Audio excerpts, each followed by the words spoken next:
تبسم للحياة تساءل قل أين الطريق لا تحزن تفاءل هو الله يرضيك تبسم. Assalamualaikum warahmatullahi wabarakatuh. Bismillah walhamdulillah wassalatu wassalamu ala rasulillah Muhammad ibn Abdillah wa ala alihi wa sahbihi wa mawala wa ba'd. Jamaah sekalian yang saya cintai, saya hormati dan saya banggakan, doa saya mudah-mudahan kita semuanya yang hadir pada malam hari ini ataupun yang tidak sempat hadir, mudah-mudahan kita semuanya selalu ada di dalam bimbingan Allah Subhanahu wa taala. Puja, puji dan syukur kita panjatkan kehadirat Allah Subhanahu wa taala atas berbagai macam nikmat yang Allah berikan kepada kita, sehingga alhamdulillah pada malam hari ini di malam Ahad kembali kita sama-sama dapat hadir, duduk dan bersilaturahmi di majelis taklim kita ini. Dan mudah-mudahan hadirnya kita, duduknya kita, ngaji dan silaturahminya kita kesemuanya akan mendapat ganjaran dan balasan pahala dari Allah Subhanahu wa taala. Allahumma shalli ala sayyidina Muhammad wa ala ali sayyidina Muhammad. Salawat dan salam kita sampaikan, kita hadiahkan dan persembahkan kepada junjungan kita Nabi besar Muhammad sallallahu alaihi wasallam. Jamaah sekalian yang saya cintai dan saya hormati, sejenak kita pasang telinga kita buka pintu hati kita dengarkan apa yang disabdakan oleh Nabi kita Muhammad sallallahu alaihi wasallam. Ada satu sabda dari Nabi kita Muhammad sallallahu alaihi wasallam. Kata beliau, lailatun usriya bi ilas sama'i awsani rabbi bi khamsati asya'a. Ketika Nabi kita Muhammad sallallahu alaihi wasallam beliau di Isra Mi'rajkan oleh Allah Subhanahu wa taala, maka Allah Subhanahu wa taala memberikan beberapa wasiat, menyampaikan beberapa pesan kepada Nabi kita Muhammad sallallahu alaihi wasallam. Ada 5 pesan, 5 wasiat yang Allah sampaikan kepada Nabi kita Muhammad sallallahu alaihi wasallam ketika Nabi kita ini di Isra Mi'rajkan oleh Allah. Nah, pesan dan wasiat yang Allah sampaikan kepada Nabi kita adalah pesan dan wasiat yang Allah sampaikan juga kepada kita sebagai umat Nabi Muhammad. Artinya bahwa pesan ini juga berlaku untuk kita semuanya yang mengaku diri kita ini sebagai umat Islam, sebagai umat Nabi Muhammad. Yang pertama, la tu'alliq qalbaka bid dunya fa inni lam ahlukha laka. Ya Muhammad, la tu'alliq qalbaka bid dunya. Jangan engkau gantungkan hatimu itu kepada dunia. Artinya, jangan engkau ya Muhammad terlalu mencintai kehidupan dunia. Biasanya kalau cinta itu adanya di dalam hati. Barulah aplikasinya itu kita lakukan lewat berbagai macam cara. Nah, Allah Subhanahu wa taala berpesan kepada Nabi kita Muhammad sallallahu alaihi wasallam, ya Muhammad, jangan engkau gantungkan hatimu dengan dunia. Jangan engkau terlalu mengutamakan, jangan engkau terlalu cinta kepada dunia. Nah, pesan Allah kepada Nabi Muhammad adalah berlaku kepada kita sebagai umatnya. Artinya bagaimana? Wahai umat Muhammad, jika kamu benar mengaku umat Muhammad, maka jangan kau gantungkan hatimu kepada dunia. Jangan engkau ya umat Muhammad terlalu mengutamakan dan mencintai kehidupan dunia. Lalu apa yang terjadi sama kita? Hah? Kita lebih cinta kemana ya Roman ini? Lebih cinta akhirat apa lebih cinta dunia ini? Oh iya, kelihatan sama diri kita semuanya. Roman-romannya mah sampai saat ini kita masih lebih mencintai apa? Kehidupan dunia. Kemudian kata Allah, fa inni lam ahluk halaka. Ya Muhammad, sesungguhnya dunia ini mah bukan aku ciptakan untuk kamu. Perhatikan kata Allah Subhanahu wa taala. Fa inni lam ahluk halaka. Ya Muhammad, dunia ini tidak aku ciptakan untuk kamu. Berarti apa? Bahwa dunia ini mah enggak abadi. Secinta-cintanya kita sama dunia, pasti kita apain? Kita tinggalin. Ya kalau kita ninggalin dunia atau dunia ninggalin dua aja itu hidup di dunia tuh. Kalau enggak ya kita ninggalin dunia, mati dulu, atau dunia ninggalin kita. Bagaimana dunia ninggalin kita? Dulu kita suka, dulu kita senang, dulu kita bahagia, dulu kita punya serba ada. Akhirnya apa? Dunia ninggalin kita. Sekarang kita udah nggak punya apa-apa. Nah, ketika Allah Subhanahu wa taala berpesan, Allah Subhanahu wa taala berwasiat kepada Nabi kita Muhammad sallallahu alaihi wasallam, fa inni lam ahluk halaka ya Muhammad, dunia ini aku ciptakan bukan untuk kamu, maka ini pun berlaku buat kita sebagai umatnya, bahwa dunia ini Allah ciptakan bukan buat kita. Mungkin mereka selain umat Nabi Muhammad atau siapa saja, mungkin mereka merasa dunia inilah segala-galanya, tapi tidak untuk kita. Nah, untuk kita mas sebagai umat Nabi Muhammad, dunia ini hanya sementara. Dunia ini hanya tempat kita nanam. Dunia ini hanya tempat kita bercocok tanam. Kemudian nanti hasil cocok tanam kita inilah akan kita petik nanti di sana. Bukan sekarang ini. Makanya kata Nabi, la tu'alliq qalbaka fid dunya fa inni lam ahlukha laka. Ya Muhammad, jangan kau gantungkan hatimu dengan dunia, karena sesungguhnya dunia bukan aku ciptakan untuk kamu.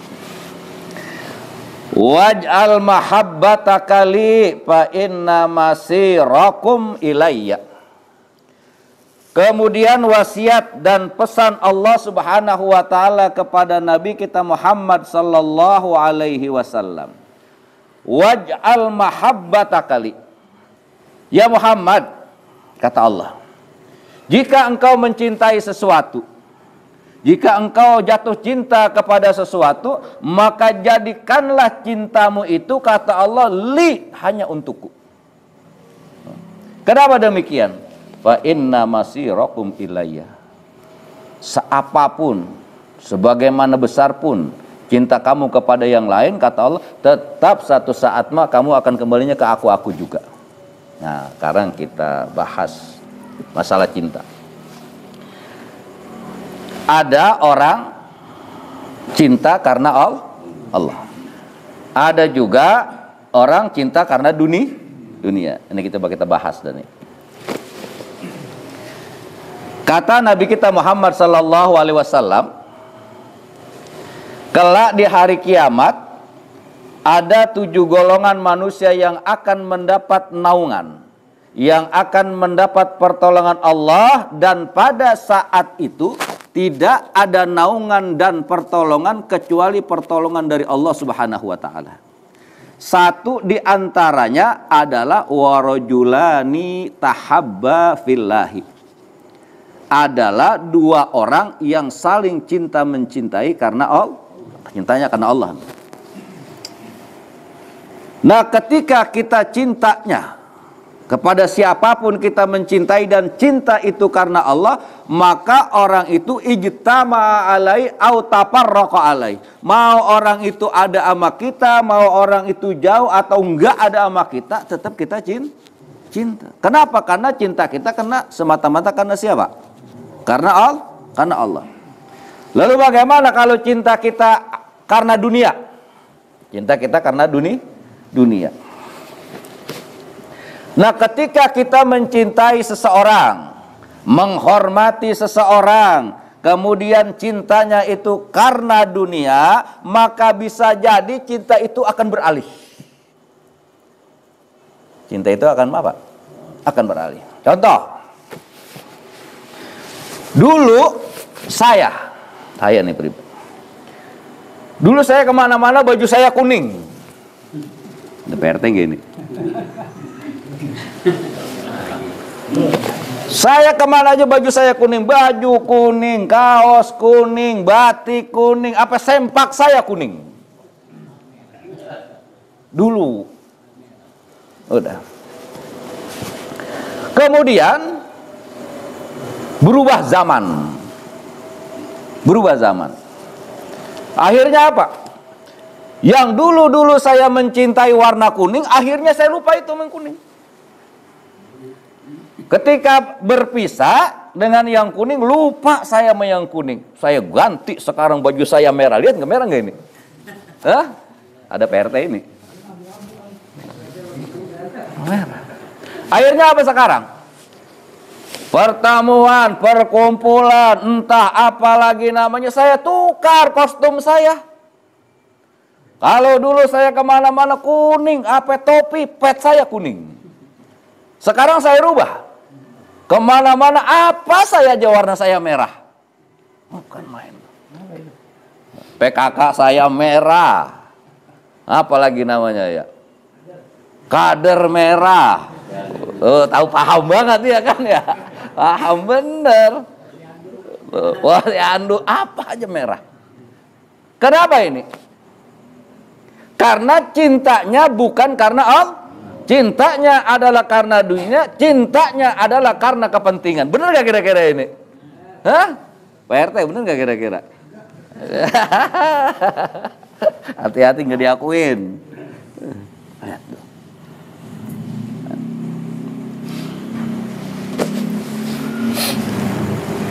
Kata Allah, waj'al mahabbataka li fa inna masirakum ilayya. Ya Muhammad, jika engkau jatuh cinta, jika engkau mencintai apa saja yang engkau cintai, maka jadikanlah cintamu itu hanya kepadaku. Kata Allah Subhanahu wa ta'ala. Fa inna masirakum ilayya. Sebesar apapun cintamu sama yang lain, pasti kamu baliknya ke aku juga, kata Allah. Sebesar apapun, sebanyak apapun warna yang kamu pakai, mau kuning, mau merah, kembalinya kita sama siapa nantinya? Sama Allah. Dulu saya baju saya kuning, kaos saya kuning, topi saya kuning. Ternyata kembalinya saya nggak sama yang kuning sekarang. Pindah saya mau warna apa? Nah, ini jamaah yang ngomong tuh Pak RT, bukan saya.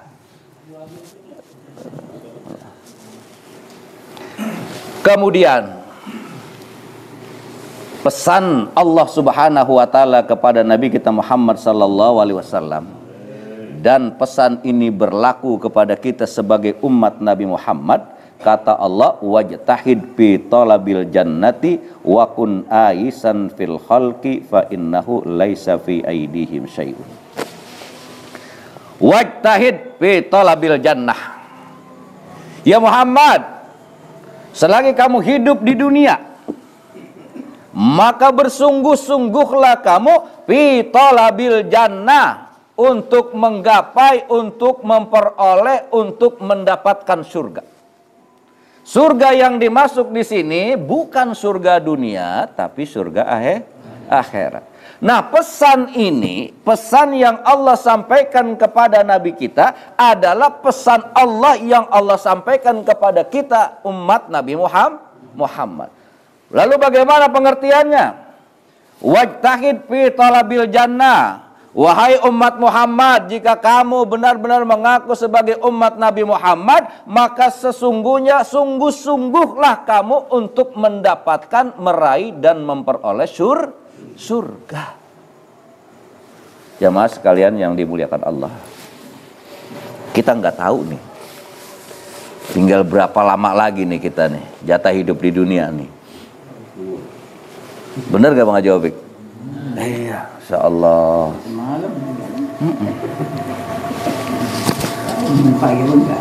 Tanda-tanda akan kematian itu udah ada sama diri kita semuanya. Bener gak kira-kira ini? Iya, Masya Allah. Hampir. Mata, penglihatan berkurang nggak? Mulai. Mata barangkali masih awas, telinga berkurang. Kemudian dulu rambut kita tebal, rambut kita warnanya hitam. Sekarang kayak kembang jambu. Warnanya apa udah sekarang udah? Ini kan menandakan ketuaan kita udah ya. Iya, udah. Mungkin mata kita masih awas, mungkin telinga kita masih awas, mungkin rambut kita masih tapi sekarang kita udah nggak bisa makan sukro. Apa? Karena apa? Iya, geraham kita udah pada apa? Belum lagi tenaga kita, belum lagi penyakit-penyakit yang ada pada diri kita. Ini semuanya adalah tanda bahwa diri kita suatu saat akan apa? Secinta-cintanya kita sama dunia, pasti akan kita apain? Akan kita tinggalin. Nah, kalau kita udah sadar itu, maka kata Nabi kita, maka kata Allah Subhanahu wa taala, ajtahid fi talabil jannah. Kita disuruh untuk bersungguh-sungguh memperoleh surga. Wa kun aisan minal khalqi fa innahu laisa fi aidihim syai'un. Kata Allah Subhanahu wa taala. Ya Muhammad, jangan terlalu mengharap kepada manusia, maka sesungguhnya di tangan manusia itu enggak ada apa-apanya. Nah, pesan Allah kepada Nabi Muhammad adalah pesan Allah kepada kita yang mengaku umat Nabi Muhammad. Apa? Wahai umat Islam, wahai umat Nabi Muhammad, kun aisan minal khalqi, jangan terlalu mengharap. Jangan terlalu mengharap kepada sesama manusia. Kenapa demikian? Karena sesungguhnya di tangan manusia itu enggak ada apa-apanya. Contoh, kembali lagi ke Pak RT nih. Kembali ke Pak RT.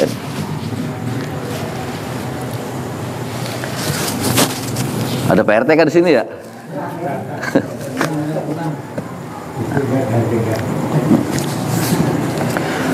Dulu peraturankah namanya, instruksikah namanya, entah apa namanya. Setiap kali ada pertemuan, setiap kali ada yang sifatnya tajamu, ada instruksi dari atasan. Silakan kalau kita mau pertemuan, mau acara apa aja, yuk perkenalkan, gunakan, pakai ciri khas kita. Warna waktu itu zaman duluan.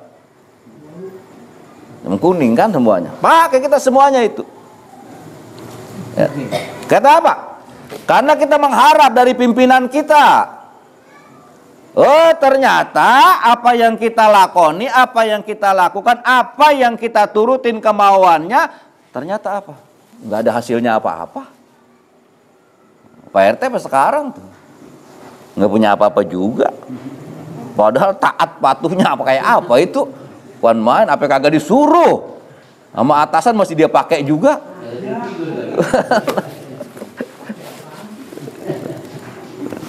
Nah.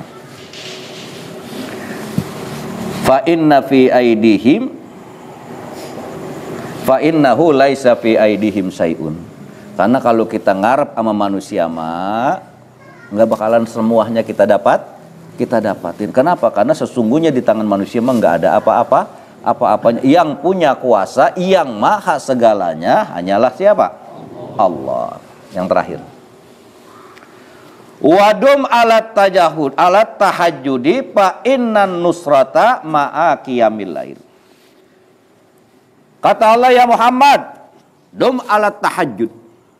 Mudawamahkan, kontinyukan, biasakanlah untuk tahajud. Fa innan nusrata ma'a qiyamil laili. Maka sesungguhnya pertolongan Allah Subhanahu wa taala itu akan ada bersama orang-orang yang suka bangun malam. Orang-orang yang suka tahajud. Jadi bukan sekedar bangun malam pengen apa? Bukan itu. Ya. Nah, wasiat dan pesan Allah yang Allah sampaikan kepada Nabi kita Muhammad sallallahu alaihi wasallam saat beliau di Isra Mi'rajkan ini, pesan ini pun berlaku untuk kita sebagai umatnya. Kasarnya bagaimana? Wahai umat Nabi Muhammad, jika kamu ingin mendapatkan pertolonganku, jika ingin kamu mendapatkan pertolongan Allah Subhanahu wa taala, wadum alat tahajud. Maka biasakanlah melaksanakan sholat tahajud. Dan alhamdulillah jamaah pengajian malam minggu, kalau yang namanya bangun malam udah rutin. Malam. Iya. Kenapa demikian saya katakan udah rutin kalau bangun malam? Karena sebelum tidur minum dia. Minum banyak. Akhirnya tengah malam lagi enak-enaknya tidur, pengen apa? Mau nggak mau jadi bangun. Oh, ternyata alhamdulillah jamaah pengajian malam minggu memang udah dari dulu dan udah terbiasa untuk melaksanakan sholat tahajud. Benar nggak kira-kira ini? Hah? Ini jamaah. Jika kita punya hajat, kita punya keinginan. Kemudian hajat dan keinginan kita ini berharap agar Allah kabulkan. Maka metode dan cara yang paling baik itu mintalah di tengah malam, mintalah di waktu malam. Kapan waktunya? Yaitu saat kita sholat tahajud. Maka fa innan nusrata ma'a qiyamil laili. Sesungguhnya pertolongan itu akan datang bagi orang yang suka tahajud. Nah, kalau kita udah tahu ilmunya, tinggal ngapain? Tinggal ngamalin. Tuh, tar jam 3 bangun. Sekarang subuh jam berapa subuh sekarang? 4:30 ya? Kalau subuh 4:30 ya jam 4 bangun. Itu kan masih ada waktu tuh. Saudara sholat tahajud, saudara sholat hajat, saudara zikir, minta kepada Allah apa yang kita inginkan. Kenapa? Karena sesungguhnya sholat tahajud itulah untuk bisa membuka apa yang kita inginkan, dalam artian Allah akan selalu memberikan pertolongannya kepada orang-orang yang suka sholat tahajud. Nah, mudah-mudahan apa yang saya sampaikan ada manfaatnya. Wassalamualaikum warahmatullahi wabarakatuh.